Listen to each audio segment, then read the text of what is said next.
కాళ్ళు ఏమో వాళ్ళు పిలిచిరో లేదు.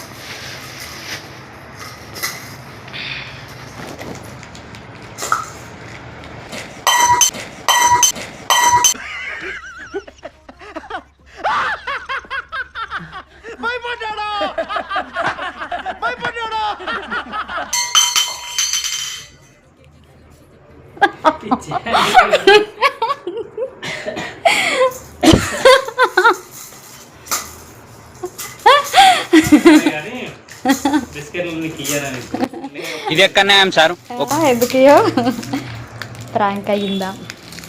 భయపడ్డావు నిజంగానే? చాలా నిప్పుతో నేషనల్ గేమ్ ఆడుతున్నావు నువ్వు, మస్ అయిపోతావు అంటే నిజంగానే అనుకున్నావా? నిజంగానే అనుకున్నావా చెప్పు.